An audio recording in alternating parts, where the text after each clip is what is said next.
Hello students, welcome back to Shubham lecturer channel. तो student, इस video में हम स्टार्ट करेंगे 12th फिजिक्स के चैप्टर 1 को, जिसका नाम है ठोस अवस्था, और इसे हम इंग्लिश में कहते हैं सॉलिड स्टेट। ठीक है, सॉलिड स्टेट।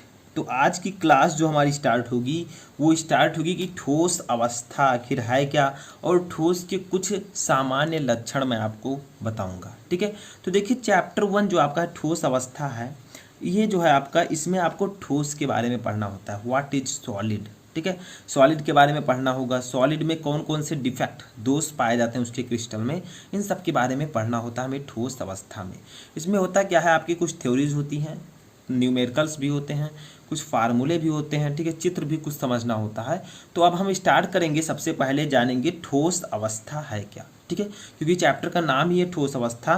तो आखिरकार ठोस अवस्था होता क्या है, सॉलिड स्टेट क्या होता है। तो देखिए सबसे पहले इसका डेफिनेशन हम समझते हैं। ठीक है, इसका डेफिनेशन, ठोस अवस्था जिसे हम इंग्लिश में कहते हैं सॉलिड स्टेट, ये होता क्या है। तो द्रव्य की वह अवस्था, जैसा कि आपको पता है कि द्रव्य की 3 अवस्था होती है, ठोस, द्रव, गैस। ठीक है, लेकिन आपको यहाँ पर ठोस अवस्था के बारे में पढ़ना है। तो द्रव्य की वह अवस्था जिसमें अवयवी कण प्रबल अंतराण्विक बलों द्वारा जालक में समृद्ध संकुलित रहते हैं तथा इस कारण गति करने में असमर्थ रहते हैं, ठोस अवस्था कहलाती है। यानी कि ठोस अवस्था में क्या होता है, जो आपकी ठोस है, ठीक है, उसमें क्या होंगे, बहुत सारे छोटे छोटे अवयवी कणों से मिलकर बने होते हैं। अवयवी कण मतलब क्या होगा, जैसे आपका अणु, परमाणु, आयन, ठीक है, ये सब हो गए। तो द्रव्य की वह अवस्था जिसमें अवयवी कण प्रबल अंतराण्विक बलों द्वारा जालक में समृद्ध संकुलित रहते हैं और जिसके कारण वे गति करने में असमर्थ हों, वो ठोस अवस्था कहलाती है।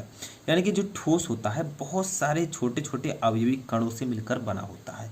अब वे अवयवी कण होंगे तो उनके बीच कोई फोर्स कार्य करेगा, तो वो आपका प्रबल अंतराण्विक बल है। ठीक है, तो इसके कारण अगर वे जालक में समृद्ध संकुलित रहें तो इसी को हम कहते हैं ठोस अवस्था।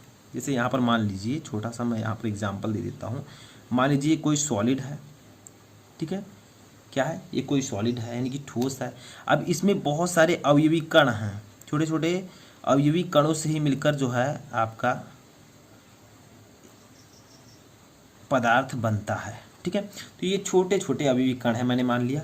अब देखिए द्रव्य की वह अवस्था जिसमें अवयवी कण, ये अवयवी कण हैं, ये प्रबल अंतराण्विक बलों द्वारा, ये इनके बीच जो फोर्स लग रहा है वो क्या है, प्रबल अंतराण्विक बल है। फोर्स जो है आपस में, ये जो अभी कण एक दूसरे को अट्रैक्टिव कर रहे हैं, इनके बीच जो फोर्स कार्य कर रहा है प्रबल अंतराण्विक बल हो, तो जालक में समृद्ध संकुलित रहते हैं, एक जालक का निर्माण करते हैं। ठीक है, बहुत सारे अवयवी कण मिलकर एक क्रिस्टल जालक का निर्माण करते हैं, और उस क्रिस्टल जालक में जो अवयवी कण है वो प्रबल अंतराण्विक बलों द्वारा बंधे होते हैं, जिसके कारण जो ठोस होते हैं बहुत कठोर होते हैं। ठीक है, तथा इस कारण गति करने में ये असमर्थ रहते हैं, क्योंकि जब भी इनके बीच जो बल है वो बहुत ज़्यादा होगा, अंतराण्विक, प्रबल अंतराण्विक बल होगा, तो क्या होगा, ये गति करने में असमर्थ रहेंगे। तो ये अवस्था ठोस अवस्था कहलाएगी। ठीक है, या थोड़ा सा आपको यहाँ पर और समझ लेना है। मान लीजिए पदार्थ है, ठीक है, कोई पदार्थ है, हम यहाँ पर एक दूसरा एग्जाम्पल लेते हैं समझाने के लिए। तो देखिए मान लीजिए कोई पदार्थ है, ठीक है,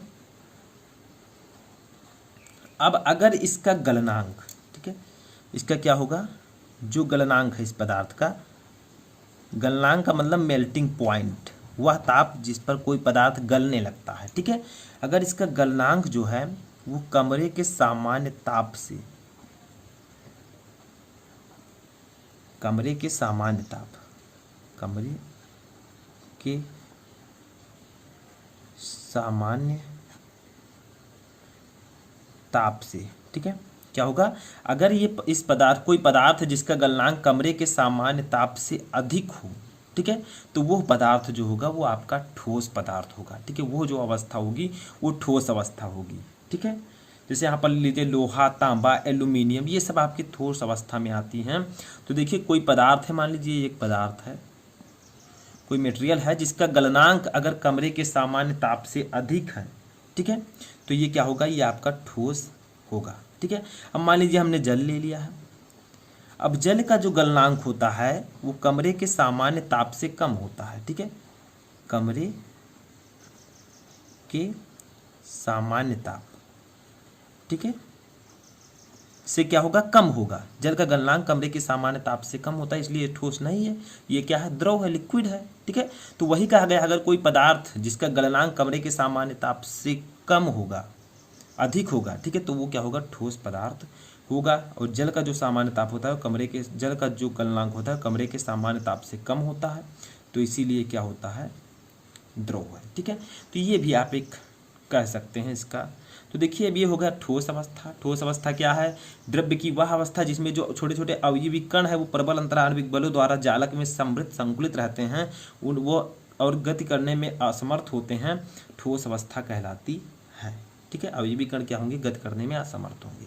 समझ में आया, इतना समझ में आया, बेसिक चीज़ें हैं, समझना आपको जरूरी है। ठीक है, आगे देखिए क्या है, ठोसों के सामान्य लक्षण।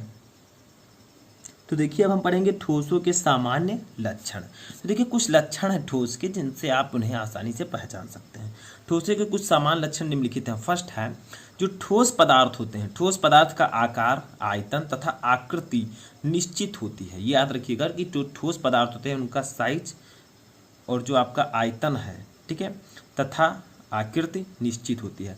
अर्थात ये उस पात्र की आकृति तथा आयतन ग्रहण नहीं करते हैं जिसमें इन्हें रखा जाता है। मान लीजिए कि एक हमने बर्तन लिया, भगोना हो गया, ठीक है, जो आपके घर में भगोना होता है, मान लीजिए ये बर्तन है, अब इसमें मैंने कोई सॉलिड रख दिया, ये मैंने मान लीजिए सॉलिड रख दिया है। ठीक है, क्या है, ये आपका भगोना है जिसमें मैंने इस सॉलिड को रख दिया है।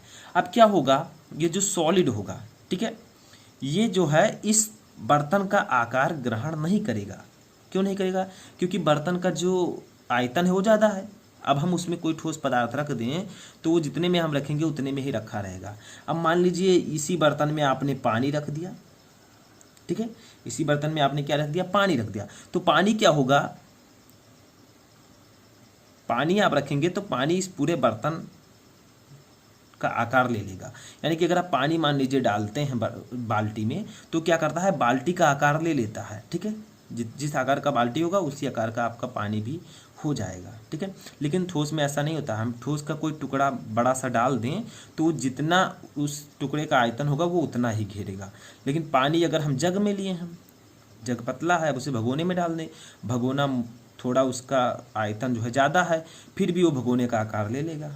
ठीक है, जब तक ये गिलास में था तो वो गिलास के आकार का था, उसको हमने जग में डाला वो जग के आकार का हो गया, भगोने में डाला भगोने के आकार का होगा। तो जो ठोस होते हैं उसका आकार, आयतन और आकृति निश्चित होती है, और जो द्रव होते हैं उनका निश्चित नहीं होता है। ठीक है, बाद में आपको डिस्कस करूंगा। तो ठोस का क्या होता है, आकार, आयतन तथा आकृति निश्चित होती है, यानी कि जिस पात्र में हम इसे रख दें उसकी आकृति तथा आयतन वो ग्रहण नहीं करता है। ठीक है, ये कुछ लक्षण है ठोस के। सेकेंड लक्षण है इसका कि ठोस पदार्थ में द्रवों एवं गैसों की तुलना में प्रबल अंतराण्विक बल पाए जाते हैं। यानी कि जो ठोस पदार्थ होते हैं इनमें जो है द्रव और गैस की तुलना में प्रबल अंतराण्विक बल पाए जाते हैं। मैंने अभी आपको बताया कि जो ठोस होते हैं बहुत सारे छोटे छोटे अवयवी कणों से मिलकर बने होते हैं, और वो जो अवयवी कण है एक दूसरे से अंतराण्विक बलों द्वारा बंधे होते हैं। ठीक है, तो अंतराण्विक बल बहुत ही प्रबल बल होता है, प्रबल अंतराण्विक बल बहुत ही शक्तिशाली होता है, इसीलिए ठोस पदार्थ के अवयवी कण गति करने में असमर्थ होते हैं। ठीक है, जबकि द्रव और गैसों में ऐसा नहीं होता है, इसमें जो बल होता है वो उतना प्रबल नहीं होता है। तो क्या कहा गया, ठोस पदार्थों में द्रवों एवं गैसों की तुलना में प्रबल अंतराण्विक बल पाए जाते हैं, जिससे ठोस जो होते हैं बहुत कठोर होते हैं। ठीक है, समझ में आया। अब तीसरा हम लक्षण देखते हैं। तो देखिए तीसरा लक्षण इसका है कि ठोसों में अवयवी कण, अवयवी कण क्या हो सकते हैं, परमाणु, अणु, आयन कुछ भी हो सकते हैं। ठीक है, तो अवयवी कण निश्चित जालक बिंदुओं पर ही स्थित होते हैं तथा अपनी माध्य स्थिति के सापेक्ष ही दोलन कर सकते हैं। यानी कि जो ठोस में अवयवी कण होते हैं वो एक निश्चित जालक बिंदुओं पर स्थित होते हैं। ठीक है, परमाणु हो, अणु हो या आयन हो, वो ठोस में अगर होंगे तो वो निश्चित जालक बिंदुओं पर ही स्थित होंगे तथा अपनी माध्य स्थिति के सापेक्ष ही दोलन करेंगे। यानी जिस स्थिति में वे हैं उसी में वे थोड़ा थोड़ा गति करेंगे। ठीक है, हल्का हल्का, तो इसी में ही वो दोलन कर सकते हैं। चौथा देखिए हमारा है, प्रबल अंतराण्विक बलों की उपस्थिति के कारण ठोस पदार्थ कठोर, दृढ़ एवं असंपीड्य होते हैं। ठीक है। यानी मैंने आपको पहले भी बताया कि ठोस पदार्थ के अवयवी कणों के मध्य प्रबल अंतराणविक बल पाया जाता है। इसके कारण ये ठोस पदार्थ जो होते हैं बहुत कठोर होते हैं, हार्ड, दृढ़ जिसे हम कह सकते हैं, एवं असंपीड्य होते हैं। यानी कि इन्हें अगर हम पीटे हैं तो ये उतनी जल्दी अपना आकार नहीं बदलते, बहुत मेहनत करना पड़ेगा। ठीक है, तो असंपीड्य होते हैं। चौथा हमारा पांचवा, द्रवों एवं गैसों की तुलना में ठोसों में नगण्य विसरण होता है। यानी कि द्रव और गैस जो होते हैं उनको मान लीजिए हम द्रव हैं, उनको हम फर्श पर छोड़ दें तो वो फैल जाएंगे, उनमें वो विसरित हो जाएंगे। ठीक है, लेकिन अगर ठोस को हम छोड़ दें तो वो विसरित नहीं होंगे। तो क्या कहा गया, द्रव एवं गैसों की तुलना में ठोसों में नगण्य विसरण होता है। गैस आप छोड़ दें कमरे में तो पूरे कमरे में फैल जाएगा। ठीक है, द्रव अगर आप छोड़ दें फर्श पर तो वो पूरे, अगर द्रव छोड़ेंगे तो उसका मिश्रण होने लगेगा। ठीक है, वो फैल जाएगा कुछ दूर तक। लेकिन मान लीजिए आपने उसी में एक लोहे का गोला फेंक दिया तो वो क्या होगा, वो वहीं पर रखा रहेगा। ठीक है, रख दिया अगर आपने फर्श पर तो रखा रहेगा, वहीं पानी छोड़ दिया तो वो फैलने लगेगा, विसरण होने लगा उसका। तो वही कहा गया कि द्रव एवं गैसों की तुलना में ठोसों में नगण्य विसरण होता है। छठवां है कि इनके घनत्व अपेक्षाकृत उच्च होते हैं तथा गर्म करने पर ये बहुत कम प्रसारित होते हैं। यानी कि जो इसका घनत्व होता है, ठीक है, इसका जो घनत्व है वो अपेक्षाकृत उच्च होता है। घनत्व बराबर द्रव्यमान बटा आयतन। इसका जो द्रव्यमान भार है वो जो है गैसों और ठोसों की तुलना में, देखिए इनके घनत्व अपेक्षाकृत उच्च होते हैं। इनका जो घनत्व है वो अपेक्षाकृत उच्च होते हैं तथा गर्म करने पर ये बहुत कम प्रसारित होते हैं। यानी कि अगर आप गर्म करेंगे थोड़ा सा तो क्या होगा, ये बहुत कम प्रसारित होंगे। ठीक है, ये बहाव जो होगा इनका ये बहुत कम प्रसारित होते हैं। तो यही यहाँ पर कहा गया है। तो देखिए मैंने आपको बताया कि ठोस क्या होता है, ठोस अवस्था। ठीक है, ठोस के कुछ सामान्य लक्षण बताए, तो ये सब मैं आपको बता चुका हूँ। तो आई होप कि आपको ये अच्छे से समझ में आ चुका होगा। तो ये इस वीडियो में फ़िलहाल इतना ही। अगला पार्ट मैं जल्द ही लेकर आऊँगा जिसमें मैं आपको बताऊँगा कि ठोस कितने प्रकार के होते हैं, ठोसों का वर्गीकरण है। ठीक है, तो उसके लिए आपको थोड़ा इंतज़ार करना होगा। तो इस वीडियो में फ़िलहाल इतना ही। कैसा लगा आपको ये वीडियो कमेंट बॉक्स में बताएं।